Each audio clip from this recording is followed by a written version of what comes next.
저는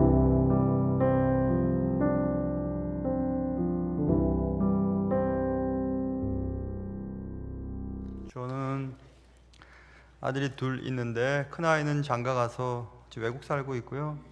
둘째는 늦둥이 13년 차이 나는 늦둥이가 하나 있지요. 지금 공부하고 있습니다. 제가 기도원이나 혹은 혼자서 어디 며칠씩 이렇게 좀 떠나게 될 때는 그 막내 아이 딱 붙들어 놓고 기도하면서 부탁 꼭 하고 갑니다. 막내에게, 민서야, 아빠가 없으면 네가 아빠 대신이야. 그러니 엄마 잘 돌봐야 돼. 아주 진지하게 얘기를 합니다. 그러면 우리 막내가 쳐다보다가 잘 갔다 오라고 얘기합니다. 전 갈 때마다 꼭 그렇게 부탁하거든요. 왜냐하면 아빠가 없으면 아들이 아빠 역할을 해야죠. 또 자녀들이 많은 경우는 부모는 일단 맏딸이나 맏아들을 공부를 시킵니다. 어렵더라도 공부를 시키면 큰아이가 동생들도 돌봐줄 테니까 어렵더라도 맏아들이나 맏딸 공부를 시킵니다. 큰아이의 역할 때문에 그렇죠. 부모는 나이 들고 또 나이 어린 자녀들은 나이 든 형제들이 돌봐야 되니까 그렇습니다. 오늘 본문은 큰 아들이고 아버지가 돌아가신 이후에 동생들이 많은 집안의 얘기가 나옵니다.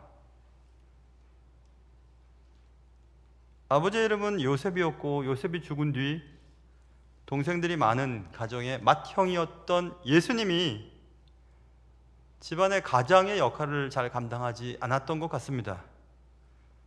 그래서 예수님의 동생들과 예수님의 어머님이 예수님을 찾으러 온 장면이 오늘 본문의 배경입니다.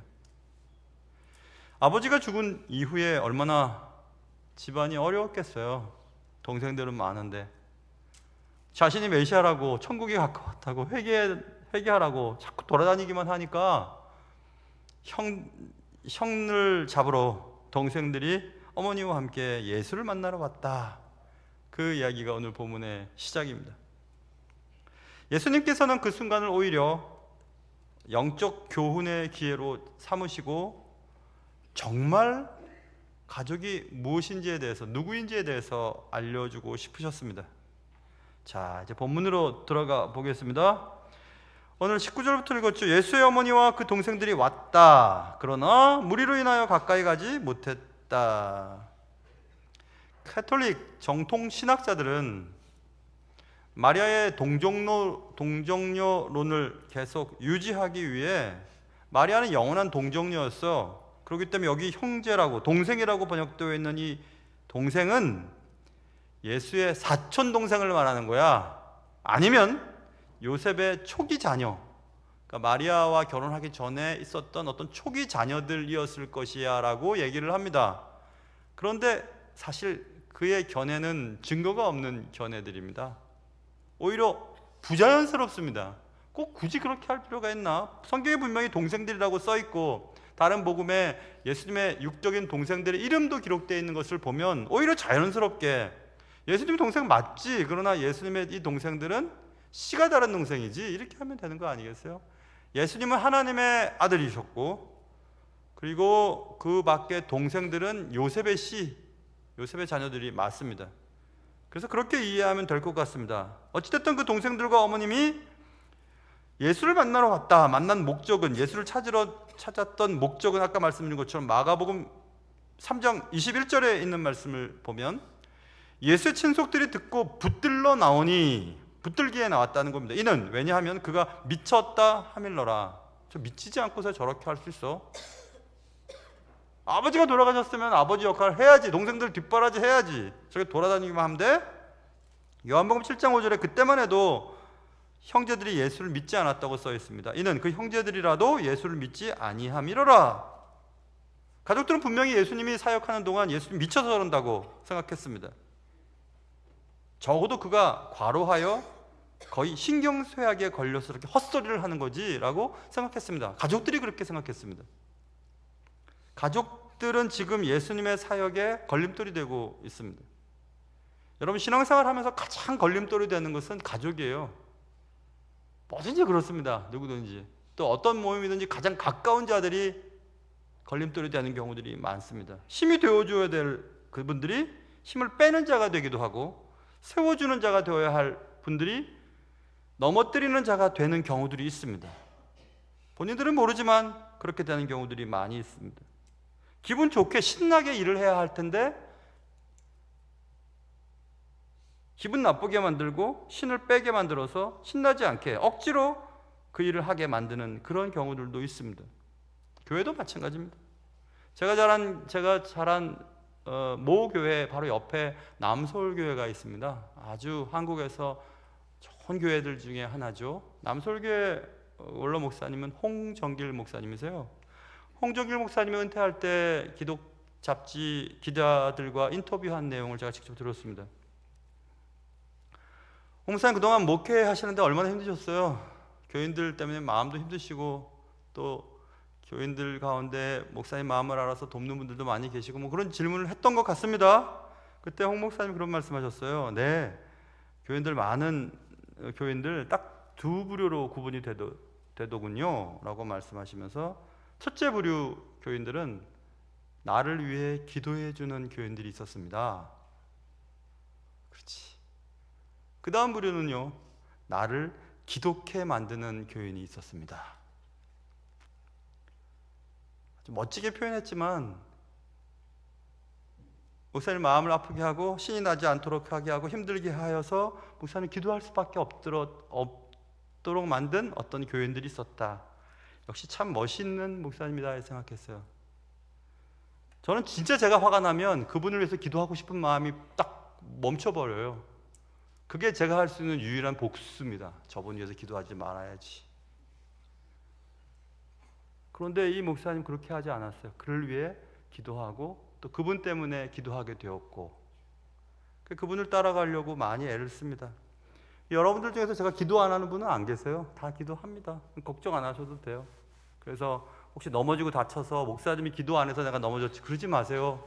여러분이 그냥 미끄러져서 넘어진 겁니다. 그건 제가 잘못한 거 아니에요. 계속 여러분 기도하고 있습니다.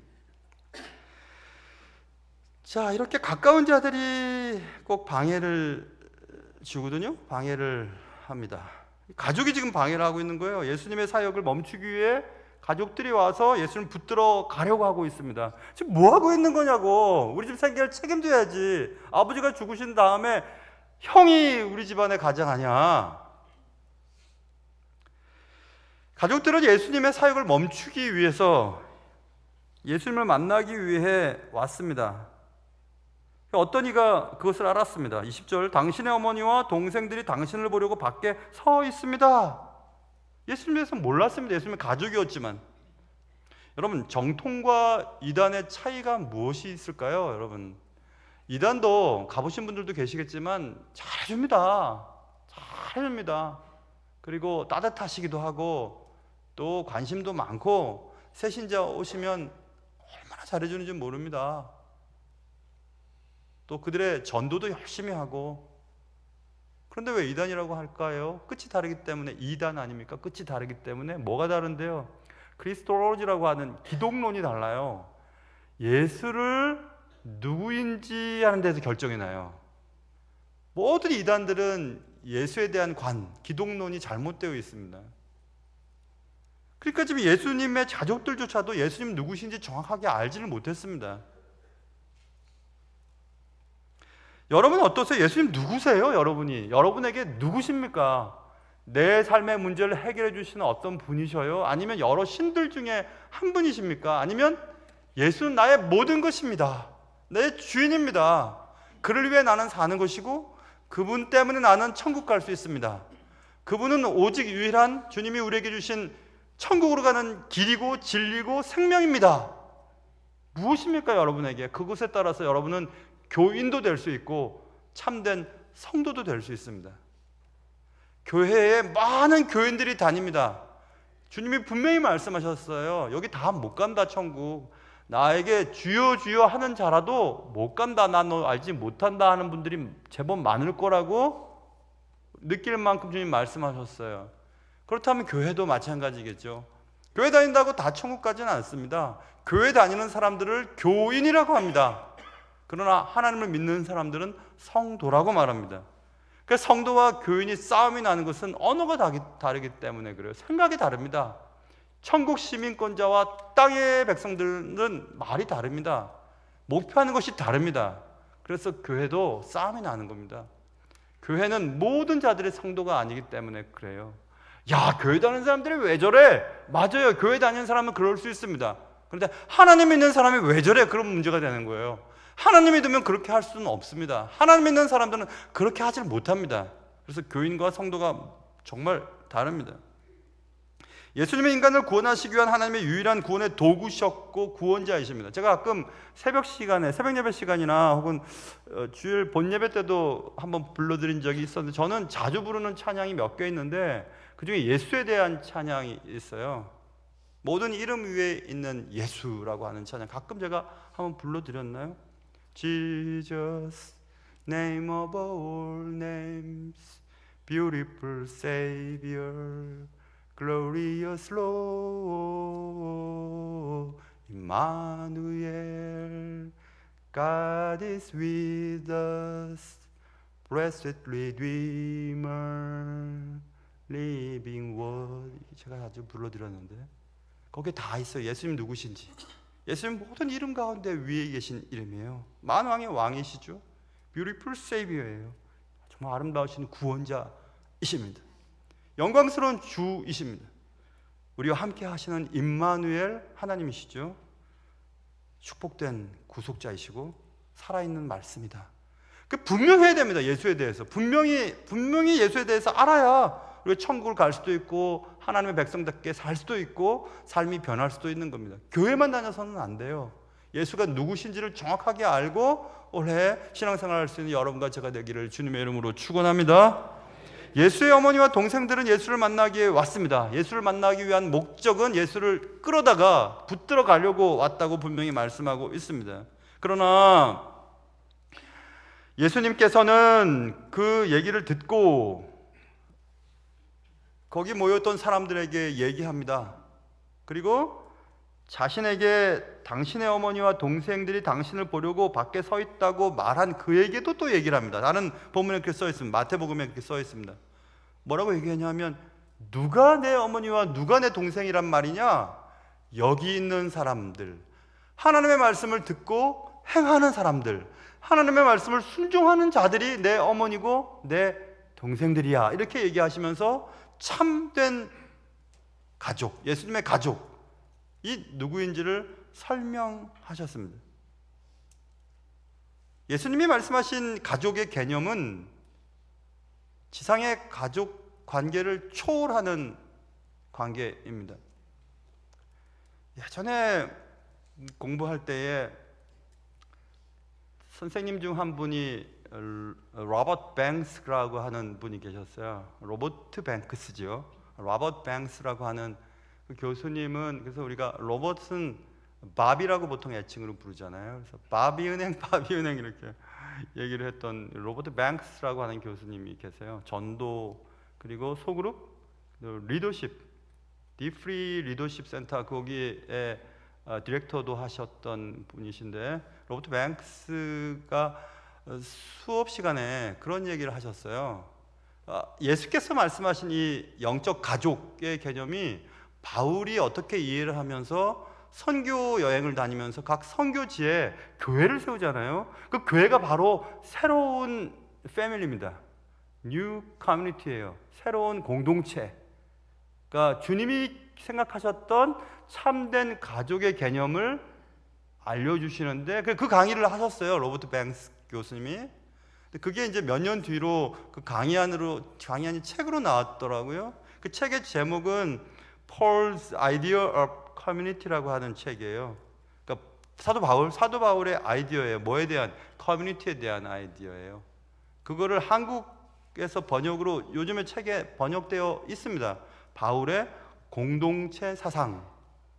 문화적인 접근으로 인해서 이렇게 서술해 나갔던, 강의했던 기억이 나는데, 어쨌든 하나님이 예수님의 입을 통해서 참된 영적 가족, 하나님 나라의 가족에 대한 개념을 설명하시고, 그리고 그것을 이어받아서 바울은 각 지역의 교회를 세우면서 참된 영적 가족으로서의 교회, 바울의 생각 속에 갖고 있었던 참된 공동체에 대한 얘기를 하는 것들을 이렇게 책으로 썼던 것이 있습니다. 여러분 기회 되시면 사서 보시면 하나님께서 계획하시고 하나님이 원하셨던 영적 가족에 대한 개념을 이해하실 수 있는 좋은 책입니다. 주님께서는 오늘 이 사건, 그의 어머니와 동생들이 그를 데리러 붙들러 왔던 이 사건을 통해서 영적 가족이 누구신지를 정확하게 말씀하고 있습니다. 그럼에도 불구하고 예수님께서, 아니 예수님은 가족을 거부하신 적이 있지 않으세요? 예수님을 믿으면 뭐 가족들 다 버려야 되는 거 아니에요? 뭐 이렇게 얘기를 하는 경우들이 있습니다. 왜냐하면 누가복음 14장 25절부터 수많은 무리가 예수님을 쫓아올 때 예수님 갑자기 돌이키시면서 말씀하십니다. 무릇 내게 오는 자가 자기 부모와 처자와 형제와 자매와 더욱이 자기 목숨까지 미워하지 아니하면 능히 내 제자가 되지 못한다. 누구든지 자기 십자가를 지고 나를 따르지 않는 자도 능히 내 제자가 되지 못한다 라고 말씀하시면서 부모와 처자, 형제와 자매, 본인의 목숨보다 더 나를 따르는 것을 중요하게 여겨야 된다고 말씀하시는 이 말씀을 통해서 예수님은 육적 가족에 대해 너무 그러시네 이렇게 생각할지 모르겠지만 그렇지는 않습니다.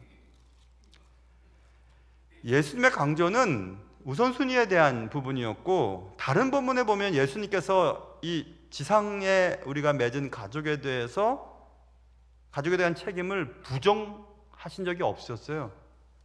예를 들면 이런 거겠죠.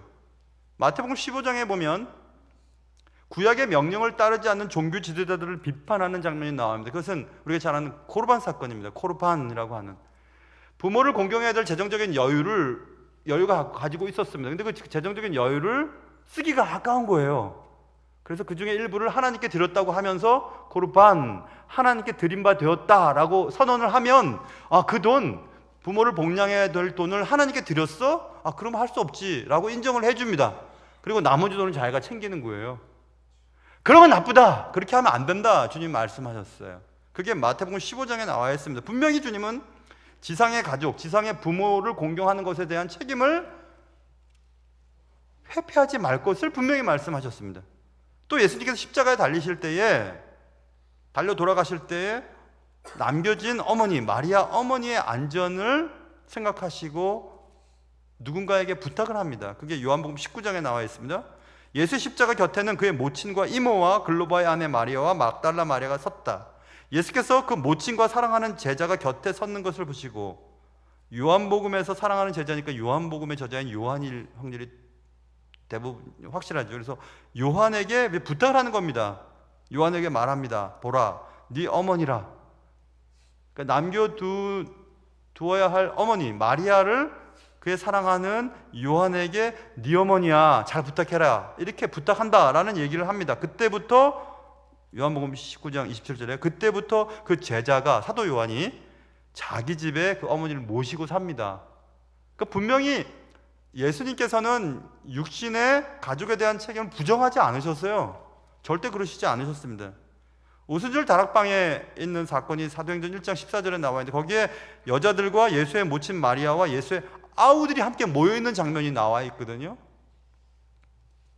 분명히 예수님의 가족에 관한 말씀은 영적인 관계도 물론이지만 육체적인 관계도 책임을 져야 한다라는 것을 분명히 말씀하고 있습니다. 그럼에도 불구하고 오늘 말씀을 통해서 주님이 우리에게 가르쳐 주고 싶으신 것은 영적 가족에 대한 개념입니다. 예수님의 진정한 가족은, 예수님을 따른 자라고 말할 수 있는 자들은 듣는 자들이 아닙니다. 듣는 자들이 아니에요. 그래서 지난주 본문, 지지난주 본문 다시 계속 생각해 보면, 지지난주 본문 마음밭이 중요하다, 듣고 그냥 말아버리면 안 된다, 그 얘기를 하고, 지난주는 등불을 켜서 위치, 역할이 중요하다, 덮어두거나 꺼뜨려버리거나 보이지 않는 곳에 있으면 안 된다, 듣는 것을 조심해라, 어떻게 들을까 스스로 삼가라 라고 하고 쭉 얘기가 나오지 않습니까? 그러니까 오늘 본문이 지난주와 지지난주 본문의 결론 부분이에요. 사실 듣는 것에 대한 얘기입니다. 듣는 것 갖고도 안 되지. 듣고 행해야지. 순종해야지. 그래야 내 가족이야. 이렇게 말씀을 했습니다. 예수님께서 가르쳐 주신 참된 가족에 대한 개념은 그런 것입니다.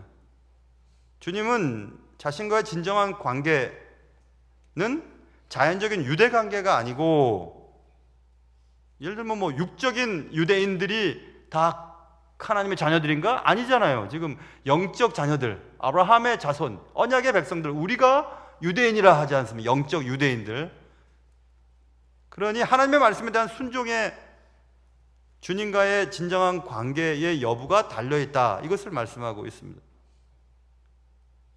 주의 말씀을 온유하게 받아들이고 묵묵하게 순종하는 모든 사람들을 하나님께서는 그의 가족으로 인정해 주신다, 이렇게 말합니다.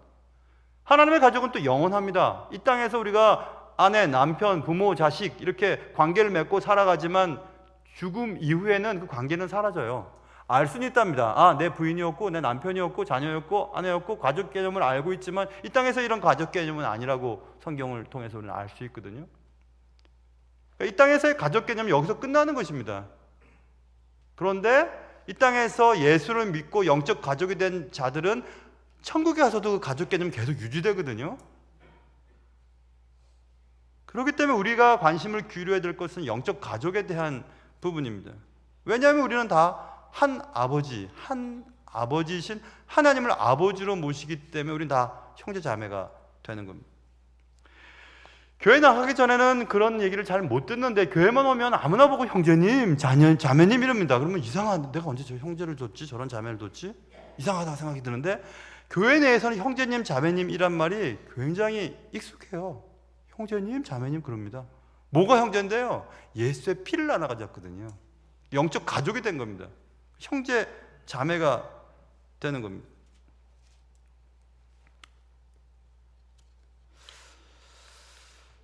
그래서 주님께서는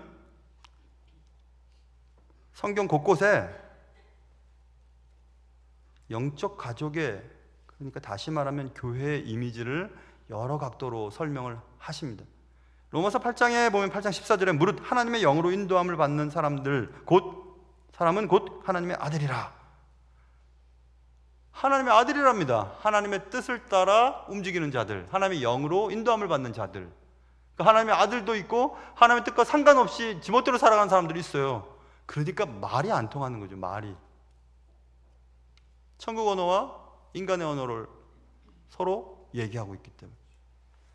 거기서 하나님의 가족 개념, 에베소서 2장 19절에도 그러므로 이제부터 너희는 외인도 아니요 나그네도 아니요 오직 성도들과 동일한 시민이요 하나님의 권속이라. 이제 예수를 믿으면 하나님의 권속이 됐다. 권속은 하우스홀더를 말하거든요. 하우스홀드는 패밀리예요. 가족을 말하는 겁니다. 가족이라는 겁니다. 하나님의 가족이 되었다, 이렇게 말하고 있어요. 디모데후서 3장 15절에도 하나님의 집, 가정, 하나님의 가족, 이런 얘기를 또 하는 장면도 나옵니다. 제가 신학을 하기로 결심하고, 물론 하나님께 기도했던 대로 한 것이지만, 신학을 하고 이제 한 1년은 신학 공부를 해야지. 그리고 그 다음 한 신학교 2학년, 신학대학원 2학년 때쯤에 사역을 해야지 하고 생각하고 있었는데, 어찌어찌 해서 그냥 5월 달에 사역을 하기 시작하게 됐어요. 3월에 입학하고 5월 달부터 교육전도사 사역을 시작했습니다. 처음 사역했던 곳은 목동제일교회입니다. 학교를 다니고 또 목회라고 하면 좀 그렇지만, 교육전도사니까 그냥 뭐 이렇게 사역을 하다 보면 열심히는 했는데 가끔씩 너무 영적으로 외로울 때가 느껴졌던 적이 있었어요. 왜냐하면 학교 가보면 신학교 친구들이, 전도사님들이 다 뭐 믿음의 가정에서 왔다, 뭐 할머님이, 뭐 또 할아버님이 목사님이다, 장로님이다, 권사님이다, 그리고 뭐 지금도 우리 어머니는 새벽마다 날 위해서 기도한다, 뭐 그런 얘기를 하도 많이 들으니까 난 없는데, 그런 분이. 난 그런 분이 없는데. 우리 집사람 쪽에도 그때만 해도 교회를 안 다니셨으니까, 나중엔 다 교회 다니시고. 권사님 되시고 다 돌아가셨지만은 그때만 해도 왜 이렇게 외로운지 모르겠어요. 목회를 해도 제가 조금만 이렇게 초점을 놓치면 와르르 무너질 것 같은 그런 불안함 있지 않겠어요? 공부할 때도 그렇고. 그게 아마 혼자 교회를 나오시는 분들이 느끼는 아마 그런 감정일 겁니다. 그렇게 외롭고 마치 그냥 벌판에 바람이 많이 불어오는데 거기 혼자 그냥 딱 서 있는 것 같기도 하고, 비가 많이 오는데 우산이 없이 비를 맞는 것 같은 느낌? 뭐 그런 느낌이 들 때가 있었습니다. 그래서 그런지 그렇다면 내가 더 많이 기도를 해야지. 그래서 그냥 학교에서 그때 양지, 용인 가다 보면 양지에 총신신학대학원 캠퍼스가 있어요. 1, 2학년 때 양지에서 공부를 하고 3학년 때는 사당동에서 공부를 했습니다. 그 당시 때 그랬어요. 그 양지 뒷동산에 그 산에 올라가서 얼마나 기도를 많이 하는지 몰라요. 눈만 뜨면 기도하러 올라갔습니다. 산에 가서 얼마나 부르짖었는지 몰라요. 신학도 처음 하는 거지, 목회도 처음 하는 거지, 누군가 날 위해 기도해 주는 사람도 없는 것 같이 얼마나 그렇게 기도를 많이 했는지 몰라요. 날에도 바로 서야 되겠다. 양지까지 통학을 했습니다. 신정동, 목동 뒤에는 신정동에서 새벽에 목동제일교도 새벽 예배를 마치고 양천구청역에서 전철 타서 영등포까지 가서 영등포에서 학교 가는 버스를 타고 이렇게 통학을 계속 했었어요. 그럴 수밖에 없었던 것은 그때 또 제가 하나의 아버지였으니까 공부를 마치고 서울로 돌아오면 수학 정석을 학원 아르바이트로 과외를 또 가르치고 하여튼 보달픈 시간이었지만 그렇게 열심히 지내던 때였었어요. 어느 날도 새벽에 기도를 막 열심히 했는데 그때는 기도를 굉장히 크게 했거든요. 어느 권사님이 전도사님 잠깐 나보고 가요. 학교 가려고 그러는데 권사님이 그때 요즘엔 그런 옷 잘 안 입으시던데 그 당시만 해도 이렇게 막 고무줄 달린 그 바지 있잖아요. 그 바지 손을 깊숙이 안으로 이렇게 손을 넣으시던지 한참을 뭘 하든지 꺼내셔요. 그래서 아유 권사님이 또 나 이거 뭐 손자 같은 전도사 또 책 사라고 책 살 돈 주시나 보다. 에이 고맙게 받아야지 하고 이렇게 권사님 뭐 하는 거예요? 속으로는 지저분하게 막 이렇게 속으로. 근데 끄집어내셨어요. 그랬더니 딱 주셨어요. 권사님 뭘 이런 걸 하고 딱 받았어요. 빨간색 눈깔 사탕 2개였습니다. 전사님 그렇게 크게 기도하면 목 다 버려요. 사탕 먹으면서 기도해요. 제가 고맙습니다 권사님 그렇게 막 돌아서는데 기도한 내용을 권사님들이 들으신 것 같아요. 그 권사님이 기도한 내용 뭐 무슨 기도했겠습니까? 하나님 날 위해 기도해 주는 사람을 주세요. 내가 너무 힘이 들어요. 이런 기도를 했는가 보죠. 기도하는 권사님이 내 손을 딱 잡고 그러시더라고요. 전사님 내가 죽을 때까지 전사님한테 기도할게요. 그러더라고요. 그때 제가 눈깔 사탕도 고마웠지만 권사님의 그 말이 너무너무 고마웠어요. 내가 죽을 때까지 전사님한테 기도할게요. 그리고 또 한마디 하셨어요. 전사님 내가 기도하는데 그 권사님 뭘 아는지 모르겠어요. 아무튼 근데 빌리그리암 목사님을 얘기하시면서 전사님 내가 기도하는데 빌리그리암처럼 정말 멋진 목사님이 될 거예요. 이런 얘기했어요. 저는 세계에 돌아다니면서 전도자 되는 줄 알았어요. 대부흥사가 될 줄 알았어요. 근데 그렇게는 안 되고 대교회 담임 목사는 됐네요.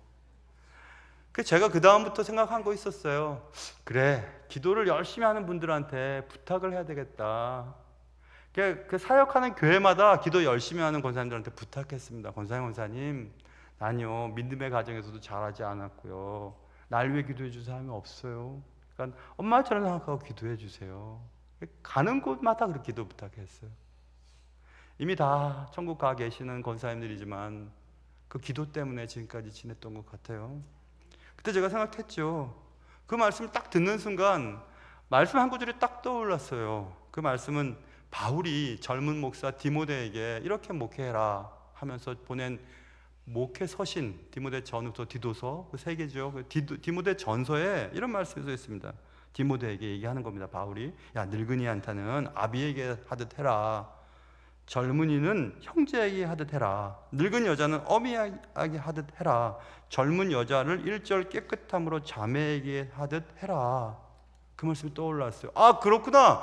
이게 바로 영적 가족에 대한 얘기네 이런 생각을 했습니다. 그래서 어느 교회를 가든지 사역했던 교회가 몇 개 없지만 가면은 제가 아무나 막 안아드리고 막 잘해요. 제가 아무나 손잡고 아무나 안고.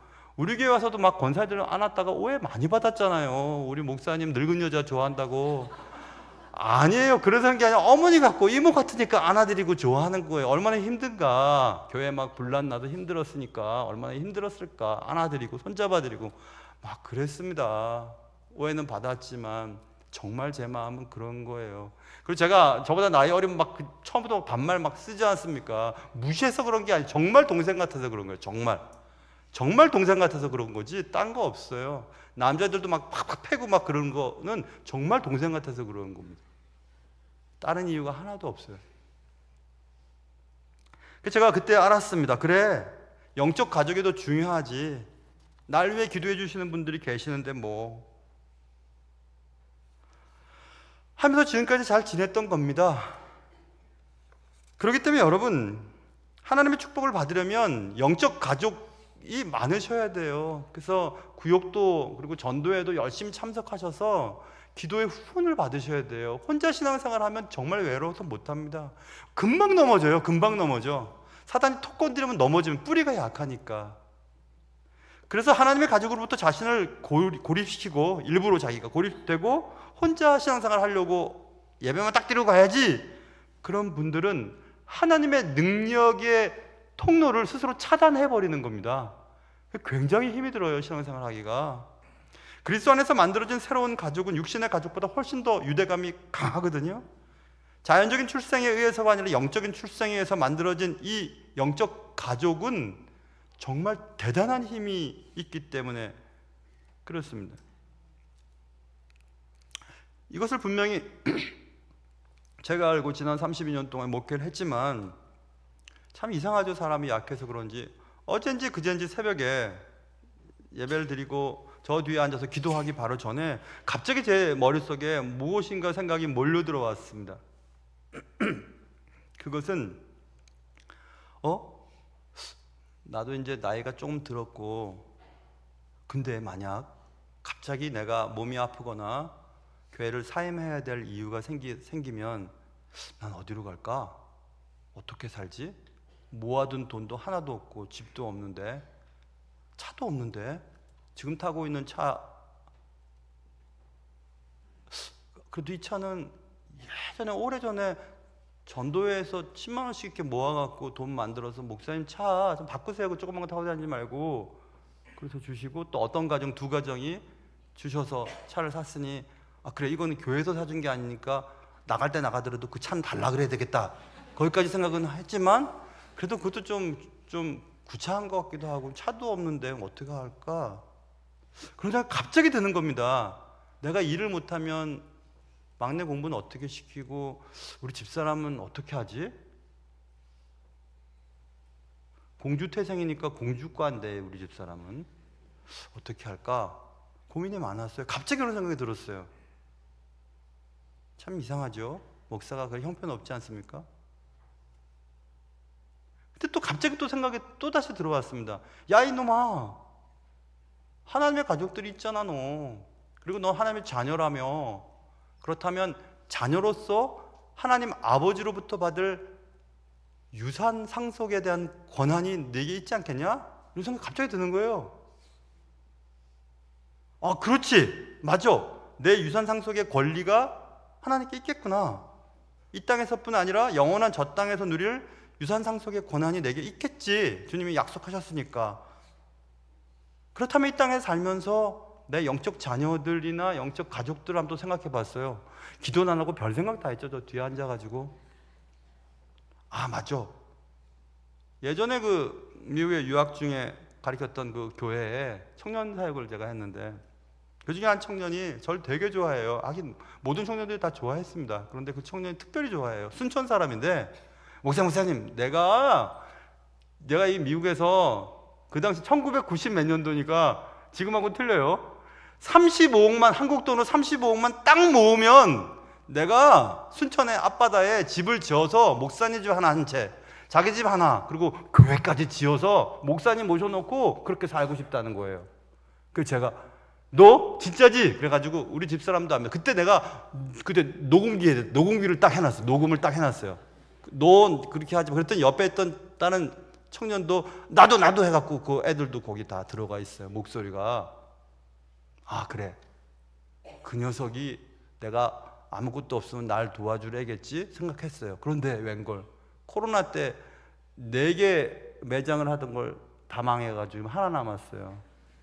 그래서 언제 35억? 지금 35억 갖고는 안 된다면서요? 저한테는 너무 크긴 한데, 그래서 걔는 안 될 것 같은데. 사역을 하면서 이 자매들, 청년들, 뭐 또 나이 어린 집사님들이 딸 같은 애들이 있어요. 그러면 목사님, 목사님은 딸이 없으니까 우리가 딸 노릇할 테니 걱정하지 마세요. 말은 그렇게 할 수 있죠. 말은 누가 못하겠습니까?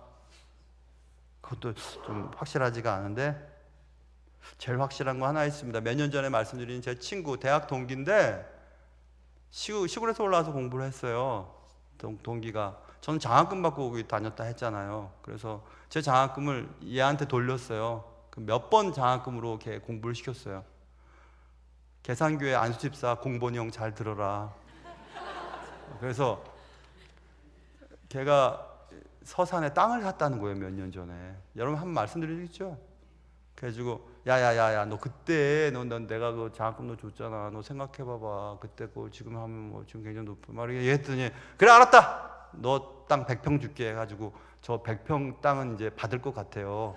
얘가 주기로 했으니까. 그래서 제가 확실하게 하기 위해서 그때 말 나온 김에 걔네 부부랑 우리 부부랑 서산 갔다 왔잖아요. 그 땅 보러. 그래가지고 100평 요거 우리 거다. 내가 이렇게 얘기해서 해놓은 건 있어요. 근데 그것도 남의 게 뭐 내 게 되겠어요, 그렇죠? 그러니 이렇게 저렇게 생각해봐도 답은 없었습니다. 그런데 오늘 본문의 답이 저에게 힘이 됐어요. 야, 걱정하지 마라. 너를 형제처럼, 너를 가족처럼 여기는 사람들 다 많아. 그리고 너는 내 자녀 아니냐 하는 하나님의 음성이 들리기 시작했어요. 제가 그래서 생각했죠. 그래, 걱정 안 해도 되겠다. 여러분, 참 여러분 앞에 서 있는 제가 세속적인 목사인 건 틀림없는 것 같아요. 그리고 또 목회가 저에게는 생계형 목회예요. 목회를 하지 않으면 살지 못하니까. 그런데 그건 저한테는 하나도 부끄럽진 않아요. 왜냐하면 하나님이 내게 이 일을 하면서 먹고 살도록 하셨으니까 부끄럽지는 않습니다. 그리고 또 감사한 것은 사역을 하면서 영적 가족들이 많이 생겼다는 거입니다. 그래서 전 걱정을 안 하기로 했습니다. 사랑하는 성도 여러분, 이 땅에 형제 같은 피를 나눴어도 부모로부터 받는 유산 상속 때문에 싸우고 법정에도 가고 평생 죽을 때까지 얼굴도 안 보는 일들도 많지 않겠습니까? 거기에 비한다면 우리 예수 그리스도의 피를 나눈 여러분과 저는 그런 것과 상관없이 영원한 하늘나라에 우리의 땅이 있고 하나님 아버지를 한 아버지로 모시는 형제 자매인 것을 여러분 꼭 기억하시면서 이 땅의 삶이 피곤하고 힘들고 소망이 없어 보이는 그때도 하늘 소망을 붙잡고 살아가실 수 있는 여러분과 저의 삶이 되실 수 있기를 주님의 이름으로 축원합니다. 기도하겠습니다. 하나님 아버지, 예수의 어머니와 동생들이 누구냐? 하나님의 말씀을 듣고 순종하는 자들이 아니냐라고 주님은 말씀해 주셨습니다. 여기 사랑하는 주님의 자녀들이 있습니다. 한 아버지를 모신 형제 자매들이 있습니다. 하나님 아버지, 우리가 이 땅에 사는 동안 나의 가장 귀한 가족이 누구인지를 알고 그 가족과 함께 이 땅을 살아갈 수 있는 은혜를 허락하여 주옵소서. 귀하신 예수님의 이름으로 감사하며 기도하옵나이다.